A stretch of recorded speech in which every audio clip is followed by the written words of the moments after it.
বিভেদ ভুলে চলবো একসাথে, আজ বাঁধবো রাখি সবার হাতে পূর্ণ প্রভাতে।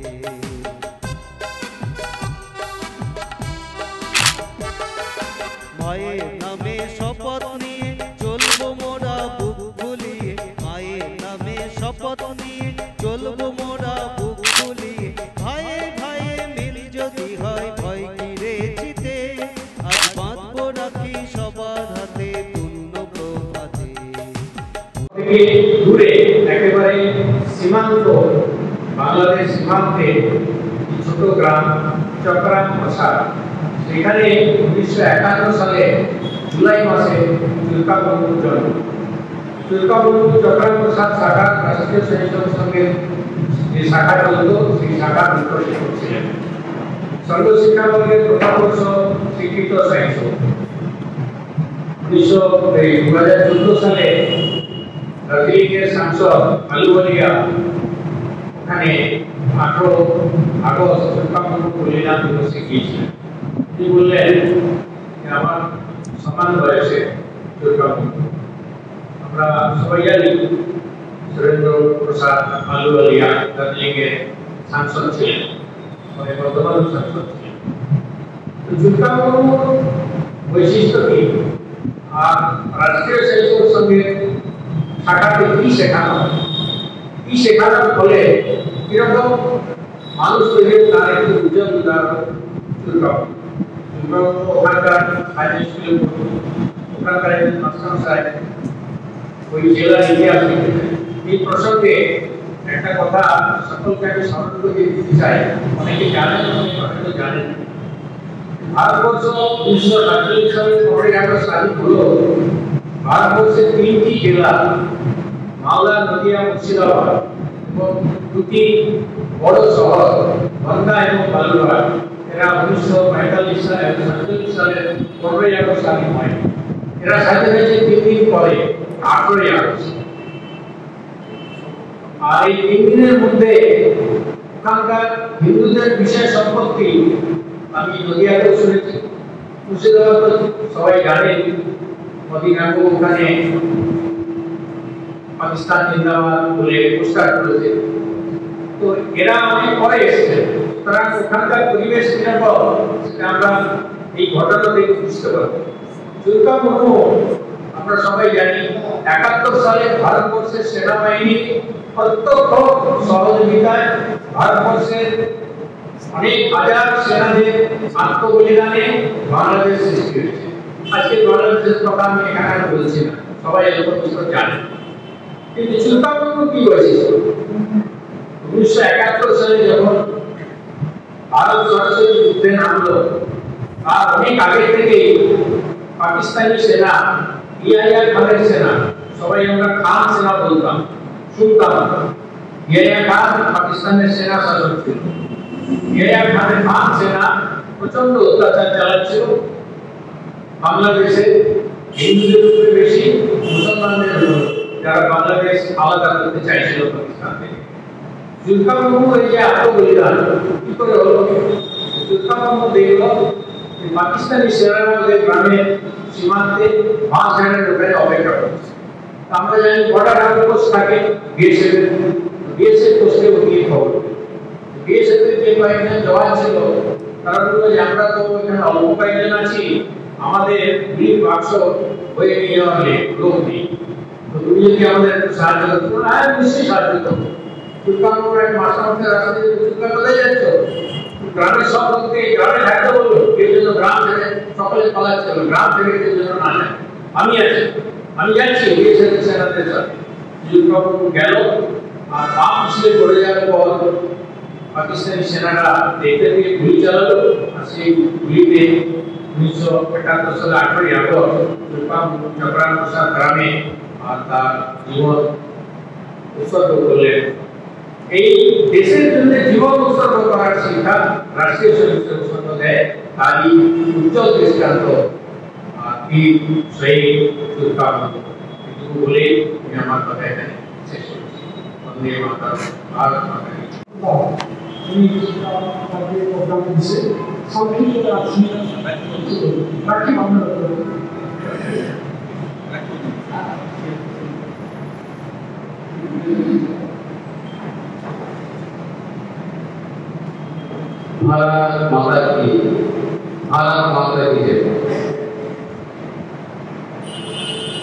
हिंदी बोलो, हिंदी।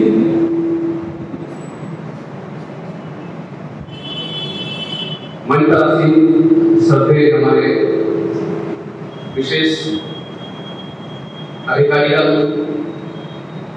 हमारे इस हॉल में उपस्थित विशेष अतिथिगण, जैसा कि आपको पता है कि आज रक्षाबंधन के विशेष उत्सव पर हम लोग इकट्ठा हुए हैं।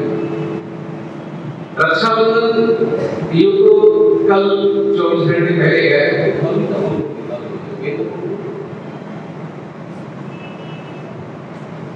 लेकिन ये रक्षाबंधन सिर्फ भाई बहनों के बीच का नहीं है। ये रक्षाबंधन है एक वचन कि हम रक्षा करने की वचन देते हैं।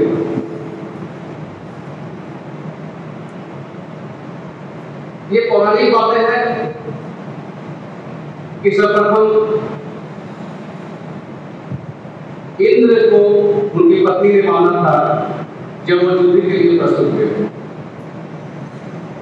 लेकिन आज की इस विषम परिस्थिति में जरूरत यह है कि हम एक दूसरे को भी रक्षाबंधन मान सकते हैं, मानने की जरूरत है। क्योंकि रक्षाबंधन सिर्फ भाई बहनों के बीच नहीं, बल्कि भाई बहन भाई भाई के बीच भी होनी चाहिए। आज इस स्थिति को देखते हुए कि रक्षा की जरूरत है, जो परिस्थिति है समाज में, क्योंकि हम देश की बात नहीं करेंगे कि समाज में रहते हैं, यदि हम समाज को संभाल सकते हैं तो देश दुनिया अपने आप संभल जाएगी, ये मेरा विश्वास है। समाज में रक्षा एक दूसरे की करना बहुत जरूरत है।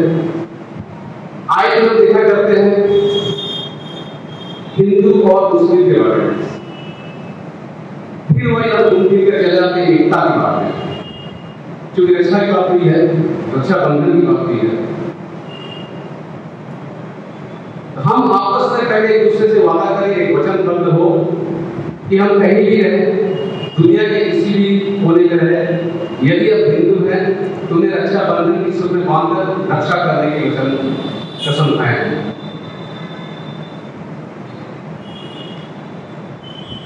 इस भवन में आकर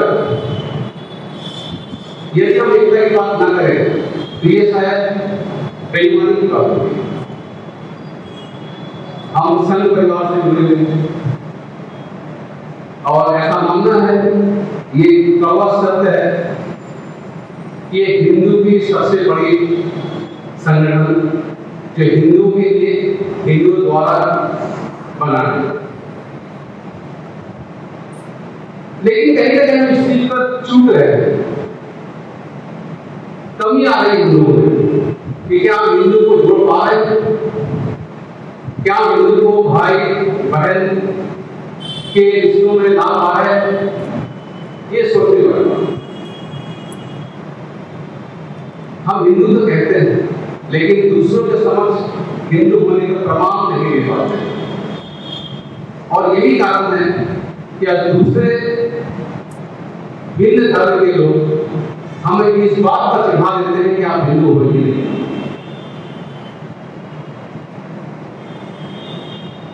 अगर हम मुस्लिम के घर में जाएं तो देखेंगे हर व्यक्ति के घर में कुरान रखा होता है, क्योंकि उसको उसके धर्म के बारे में बताया जाता है, उसके धर्म बनाने के लोग हैं।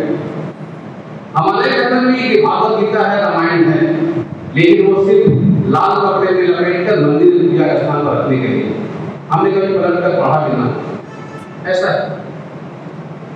हमें जरूरत है एक दूसरे के भावना को समझने की, एक दूसरे के समझ खड़े होने की। चूंकि मौका कभी कभी मिलता है, इसलिए अपनी बातों पर रखने का सुअवसर हम भूलना नहीं चाहते। अक्सर ये देखा गया है, सुना भी गया है कि जो भी बड़े बड़े मंच है वो दलितों के लिए नहीं, उससे दलितों की भागीदारी नहीं होती, ऐसा सुना गया है। मेरा आप सबसे अनुरोध है कि इस मिथक को, इस दुष्प्रचार को मिटाया जाए। कैसे मिटाया जाए? दलितों को उसमें शामिल किया जाए अधिक से संख्या में, इसके लिए हम दलितों के जो मनीषी हैं, संत रविदास हो, स्वामी श्री नारायण जी हो, महर्षि वाल्मीकि हो या फिर सुबह दर्शन महाराज हो, उनकी जन्म जयंती है, उस जन्म जयंती को मनाया गया हम बस्ती हो जाए ताकि वो भी हमसे जुड़े।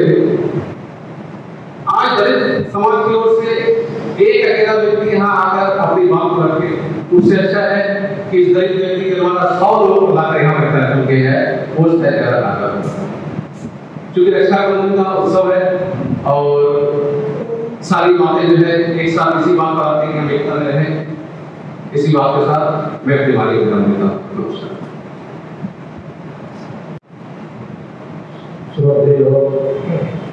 श्री बुद्धचरण अद्वैतचरण रथ महासभाর অখিল ভারতীয় সংঘ পরিচালক এবং সংঘের সমস্ত সদস্যগণ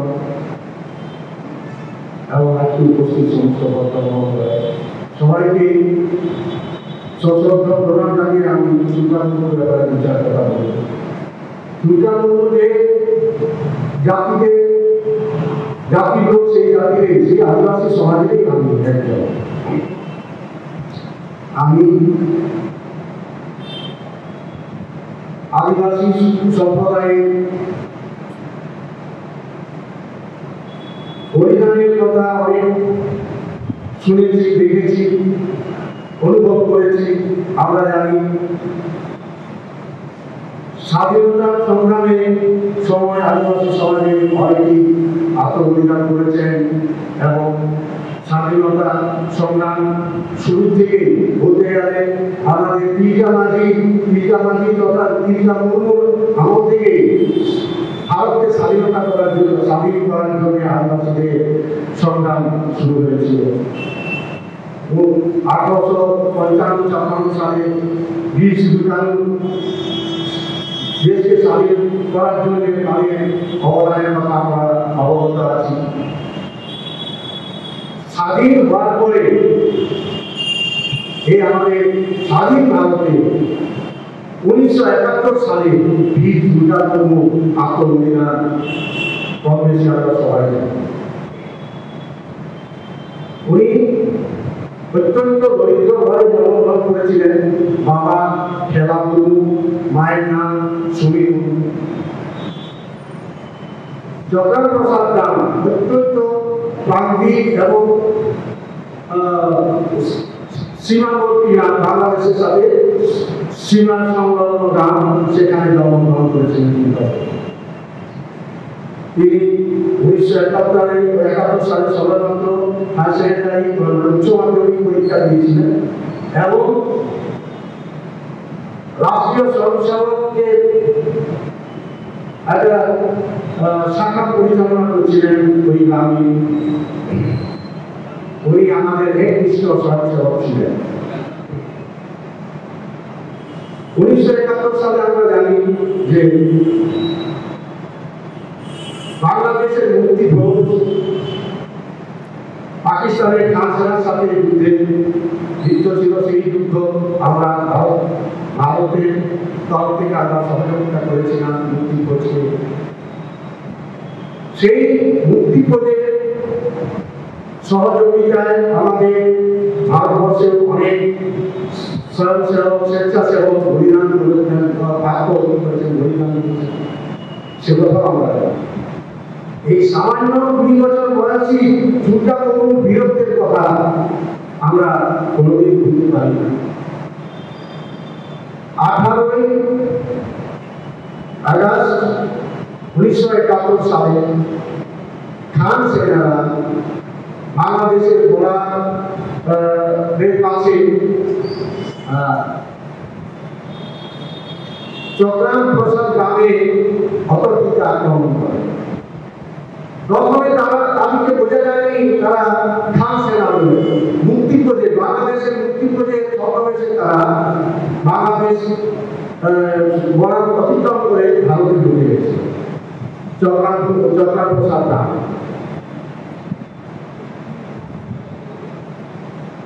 লোকাল সঙ্গে সঙ্গে অপরদিকে জগন্নাথ প্রসাদ গ্রামে গুলি বর্ষণ করতে শুরু করে তার গুলিবর্ষণের অবস্থা থেকে সবাই গ্রামের মানুষেরা সবাই ভীত সন্ত্রস্ত হয়ে পালানোর চেষ্টা করে, কিন্তু চূড়ামণি সবাইকে উৎসাহিত সাহস দিয়ে বলেন যে না, আমরা পালিয়ে গেলে হবে না, আমাদের গ্রামকে বাঁচাতে হবে, দেশের মানকে বাঁচাতে হবে। আমরা সবাই মিলে আমাদের বিএসএফ জওয়ানরা যারা আছে তাদের সাথে লড়াই করব। বিএসএফ জওয়ানের ক্যাম্প ছিল আপনার চন্দ্রপ্রসাদ গ্রামে, কিন্তু ছোট্ট ক্যাম্প, সেখানে মাত্র 4-5 জন বিএসএফ জওয়ান ছিলেন। তাদের কাছে 3টে গোলাবারুদের বাক্স ছিল। তারা যুদ্ধের জন্য প্রস্তুতি নিচ্ছিল, কিন্তু গোলাবারুদের বাক্স নিয়ে যাবে। চুলকান্দু তার 2 জন সাথীকে নিয়ে তারা রেডি হয়ে যায় যে আমরা গোলাবারুদের বাক্স নিয়ে যাবো, আমরা খান সেনাদের সাথে আপনাদের সম্মুখীন হব। কিন্তু খান সেনা যারা মুক্তিপুর ছদ্মবেশে এসে চাঁদিকে ঘিরে ফেলে, তখন বিএসএফ জওয়ানরা তাদের কাছে অতি সামান্য ভেবে অনেকে 3-4 জন পালিয়ে যান। একজন বিএসএফ জওয়ান ছিলেন চুলকান্দুর সাথে, উনি বেগতি দেখে আত্মসমর্পণ করেন এবং চুলকান্দুকে ইঙ্গিত করেন যে তুমিও চলে যাবে। চুলকান্দুর 2 জন সাথী প্রাণ বাঁচানোর জন্য পালিয়ে যান। চুলকান্দু ইচ্ছা করে পালিয়ে যেতে পারেন, কিন্তু বীর চুলকান্দু পালিয়ে যান। উনি ঠিক করলেন যে এই 3টে গোলাবারুদের বাক্স যদি খান সেনাদের হাতে চলে যায়, এই গুলি বারুদ দিয়ে আমাদের গ্রামবাসীদের জীবন যাবে, তাহলে আমাদের এই গোলাবারুদের বাক্স নষ্ট করতে হবে। তাই উনি পাখের খেতে উঠিয়ে বুকের উপর ভর করে হানাগুলি দিয়ে গোলাবারুদের বাক্সগুলোকে পাখের খেতের পাশে যে পুকুর ছিল তাতে নিক্ষেপ করতে শুরু করে। 2টো বাক্স ভালোভাবে উনি ফেলে দিতে পেরেছিলেন। 3 নম্বর বাক্সটা ফেলার সময় তার পা পিছলে যায়, পা পিছলে উনি পড়ে যায়। সেই জলে পড়ার শব্দ শুনে খান সাহেবের সৈনিকরা সেই জায়গায় পরিবর্তন করে এবং সেখানে আত্মবলিদান। এই যে চুলকান্দু আত্মবলিদান করে ওনার অসীম সাহসের পরিচয় দিয়ে গেছেন, আমাদের ভারতবাসীরা কখনোই বুঝতে পারে না ঘোড়া আর আমরা স্বাধীন হয়েছি।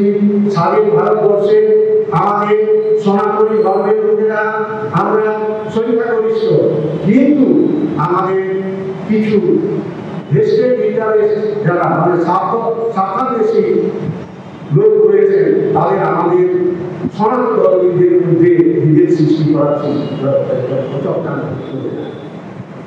আমাদের সবাইকে এই চক্রান্তের বিরুদ্ধে সজাগ করতে হবে। আমাদের সমস্ত সনাতনী ধর্ম, আদিবাসী, দলিত, জৈন ধর্মী, শিখ, বৈষ্ণব ধর্মী, বুদ্ধিস্ট সবাইকে আমাদের এক নজরে দেখতে হবে, এক জায়গায় নিয়ে আসতে হবে।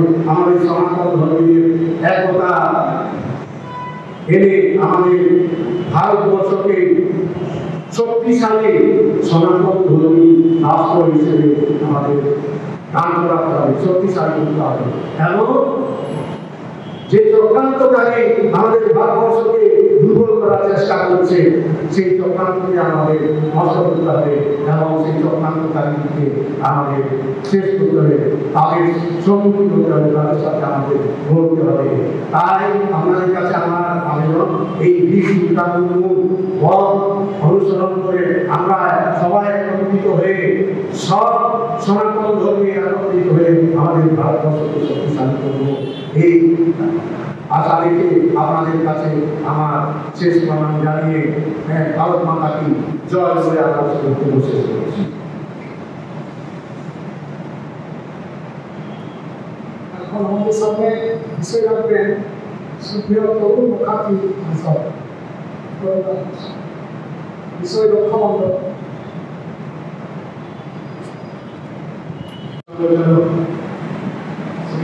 সারদা প্রসাদ পাল, শ্রদ্ধেয় অদ্বৈতদা সামাজিক বৈষম্যকে সমাপন করতে বিনাশ করার জন্য প্রয়াসরত সমর্থনকারী কার্যকর্তা, উপস্থিত সকল আজকের উৎসবে তথা শ্রদ্ধাঞ্জলি কার্যক্রমে উপস্থিত শহীদ শ্রম কার্যকর্তা, বিষয় আমরা শুনে নিয়েছি। একটি বিষয় ভাষাগত ফারাকের প্রস্তাব। ওম সংরক্ষণ সংবদন, এই শব্দ আমরা প্রাচীন কালে একসাথে চলো একসাথে। আজকে যে কার্যক্রম শ্রদ্ধাঞ্জলি কার্যক্রম আত্মাকে দিয়ে দিয়েছেন রাষ্ট্রের জন্য, তারপরে আর রাষ্ট্রের একতার বার্তা উপস্থাপনের জন্য রক্ষাবন্ধন উৎসবের উপস্থাপনা অতি সামাজিক সমরসতার বার্তা আছে, সামাজিক ঐক্যতার বার্তা। আমরা বলছি এটা উৎসব, আমরা বাংলা তথা ভারতবর্ষের মাটিতে এটা উৎসব করে। প্রাচীন কাল থেকে ভারতবর্ষের মানুষ তাদের জীবনের একঘেয়েমি থেকে পরিত্রাণের জন্য এই উৎসবে উৎসব আমাদের সমাজের মধ্যে নতুন বার্তা দিয়েছে। পরবর্তীকালে সেই উৎসবের যে বাস্তবতা ছিল সে জায়গা থেকে উৎসবের যে বার্তা বা ক্ষীয়মান হয়ে গিয়ে নিছক একটি পারিবারিক উৎসবের মতো হয়েছে। তাই অনেক সামাজিক সংগঠন আজকে আমরা বলেছি সামাজিক সদ্ভাব, তো মানে কি আছে? কেন সংগঠনের উপস্থাপনা কেন? অর্থাৎ কখনো না কখনো সমাজের মধ্যে সামাজিক বৈষম্য সৃষ্টি হয়েছে, আর যার কারণে আমাদের সমাজের সামাজিক বৈষম্য সৃষ্টি হওয়ার কারণে আমরা দুর্বল হয়ে গেছি, আমরা পড়াশোনা। তাই রাষ্ট্রের কাছে বারবার একটাই বার্তা শোনা চলবে না। তাই মন্ত্র শুরুতেই বলেছি সংরক্ষণ সম্পদ। আমাদের প্রাচীন সংস্কৃতি ভারতবর্ষ সারা পৃথিবীতে মানবতা, নৈতিকতা, মূল্যবোধ, ভ্রাতৃত্ব, সমরসতার বার্তা রয়েছে, কিন্তু কোথায় যেন সেই জায়গার স্মরণ ঘটে গেল। একটা সময় সারা পৃথিবীতে যারা মানবতা শিখেছিল সেই ভারতবর্ষের লোকেরা জাতিবাদ, ভাষা, প্রান্ত নিয়ে লড়াই শুরু করে। তাদেরকে নিজস্ব সমাজের মধ্যে, নিজস্ব পরিবারের মধ্যে নিজেকে সমাহিত করবে। আজকে বার্তা দেওয়া হচ্ছে রাষ্ট্র সবার করে রাষ্ট্র। সেই জায়গা থেকে ভারতবর্ষের লোক নির্দেশ হয়ে গেল। ভারতবর্ষের লোক হিন্দু সমাজ, আমাদের এই দেশে বসবাসকারী সমস্ত মানুষকে হিন্দু বলা হয়। হিন্দু কোনো ধর্মীয় সম্পর্ক, হিন্দু জাতিবাদ। এদেশে বিভিন্ন মতের বিভিন্ন ছিল, কিন্তু ঐক্যতা ছিল। আমরা যদি যারা মন্ত্রোচ্চারণ করি, যারা পূজা করে বিশ্বাস করি, তারা যদি মন্ত্রকে স্মরণ করি, এক জায়গায় দেখবো গঙ্গে চ যমুনা চৈব গোদাবরী নর্মদা সিন্ধু, ভারতবর্ষের বিভিন্ন প্রান্তে অবস্থিত নদীর নাম উল্লেখ করা হয়েছে। আর তাদেরকে কি বার্তা পোষণ করা হয়েছে? সে বার্তা পোষণ করা হয়েছে ভারতবর্ষের সামগ্রিক, ভারতবর্ষের অখণ্ডতা, ভারতবর্ষের রাষ্ট্রীয়, ভারতবর্ষের মানুষকে নৈতিকতা শেখানো, ভাতৃত্ব শেখানো। সে দেশে হঠাৎ কি হতো? বারবার ভারতবর্ষ প্রাচীনকাল থেকে সংগ্রামশালী ছিল। সোনার দেশ বলা হতো, লুণ্ঠনের ছদ্মবেশে ভারতবর্ষে এসেছিল, আর এখানকার অনেকতার সুযোগ দিয়ে দেশের শাসন ব্যবস্থা তারা কায়েম করেছিল। আমরা করেছি এবং আমরা কাজ করেছি। আর দীর্ঘকাল বিদেশি শাসন থাকার কারণে আমাদের ভিতরে বিজাতীয় মানসিকতার অবসান ঘটে। তাই ছোট ছোট বিষয় নিয়ে আমরা বিভিন্ন জায়গা থেকে চলে যাই। ওম সংরক্ষণ, তার সঙ্গে বলছি ওম সাহানা বল, আমি তোমাকে সুরক্ষা দেব। সে বার্তা একটা সময় আমাদের সংস্কৃতি বিদেশ থেকে যা মত এসেছিল সে মতকে আমাদের সমাজের বিচারের সাথে সমাহিত করে ফেলেছে। তাই রবীন্দ্রনাথ ঠাকুরের ভাষায় সব একদিন হলো লীন, এই শব্দটা দিয়েছে, কিন্তু কত লীন হতে পারত যখন কয়েকটি বিদেশি বিচারধারা ভারতবর্ষে উঠলো, তখন আমরা তাকে সমিত করতে পারলাম। তিনটাকে শব্দকে যদি ব্যাখ্যা করা হয় তাহলে ভারতবর্ষের সমাজ, ভারতবর্ষের রাষ্ট্র, ভারতবর্ষে যারা চালনা হয় তারা ডিফেন্সিভ অর্থাৎ রক্ষণাত্মক মোডে চলে। ভারতবর্ষ যদি ধর্মের সার্বজনীন না, সমভাবনা, সমরসতা সেটা পরিবারের ভিতরে ধীরে ধীরে আমরা নিজেকে ছোট্ট গণ্ডির মধ্যে হারিয়ে ফেলি। আর সেখান থেকে আমাদের মধ্যে সব চলে যায়, মানবতা, নৈতিকতা, সে জায়গায় শান্তি পেল আত্মকেন্দ্রিক, স্বার্থতা, স্বাভিমানতা হারিয়ে ফেল, অহংকার শেখে। ধীরে ধীরে জাতি দ্বন্দ্বে বিচ্ছিন্ন হয়ে গেল দেশ। আর এই অনৈতিক সুযোগের কারণে আমাদের সমাজকে বিচ্ছিন্ন করার বিভিন্ন ব্যবস্থা আজ চলছে। তাদের দৃষ্টি আজও আমাদের সমাজের মধ্যে বর্তমান বিভিন্ন ভাবে সমাজকে বিচ্ছিন্ন করার প্রয়াসের অবদান। তারা এই বার্তা দিচ্ছে যে তোমরা হিন্দু না, কাউকে বলছে তোমরা মূল্যবাস। কোথাও বলা হচ্ছে এরা যারা আজকে হিন্দুদের কথা বলছে এরা ভারতবর্ষের বাইরে থেকে এসেছে, এরা আর্য। অথচ ইতিহাসে কোথাও আর্যকে জাতি হিসাবে পর্যবেক্ষিত করতে পারে। আর্যটি গুণবাচক শব্দ। আর ভারতবর্ষের এই সংস্কৃতির বিকাশ যদি আর্য পৃথিবীর বাইরে থেকে আসতো, এই সংস্কৃতি পৃথিবীর অন্য দেশে আমরা দেখতে পেতাম। তো ভারতবর্ষ ছাড়া কোন দেশে এই সংস্কৃতির বিকাশ হয়। আর্য ছিল গুণবাচক শব্দ। আমরা যদি রামায়ণ মহাভারতের সিরিয়াল স্মরণ করি তাহলে সেখানকার যে শব্দ মানে ডায়লগ স্মরণ করি আমরা বুঝতে পারি। মায়েরা তার স্বামীকে আর্যপুত্র বলে সম্বোধন করছে, মানে শ্রেষ্ঠ। আবার যখন রাবণ কর্তৃক যখন ধর্ম হচ্ছে সীতামায়ের, তার আগে যখন লক্ষ্মণকে আহ্বান করছেন, লক্ষ্মণ বিশ্বাস করছে না, তখন বলছে রে অনারি, অনার্য শব্দ, অনার্য শব্দের অর্থ পরবর্তীতে তারা সিদ্ধ করার চেষ্টা করলো গাঢ় বর্ণ, তার দৈনিক আকার, তার ভাষা, তার সবকিছু এবং সমাজকে বিচ্ছিন্ন করার প্রয়াস। আমাদের সমাজের তথাকথিত যারা সমাজ নির্ণয় করেছিল তারা তাদের নিজস্বতা হারিয়ে ফেলেছে। তারা রোধ করতে পারেনি সামাজিক বৈষম্য, সমাজ বিচ্ছিন্ন হয়ে গেল। সমাজের মধ্যে জাতিবাদ এমন ভাবে আজও আমরা সেই জাতি হিংসা শিখা আজও লড়াই। আর নতুন করে এই ধরনের পাশ্চাত্য সভা ভারতবর্ষকে বিচ্ছিন্ন করে ফেলে সত্যি, তাতে ইন্ধন সৃষ্টি হচ্ছে। তারা কি বলছে যে তোমরাই ভারতবর্ষের মানুষ। আজকে বাকিদের শেখানো যে তোমরা হিন্দু, শুনতে করেছে হিন্দু কোনো ধর্ম না, হিন্দু আমাদের রাষ্ট্রীয় না, হিন্দু আমাদের জাতি। ভারতবর্ষে যারা উদ্ভূত হয়েছেন তারা সকলে হিন্দু।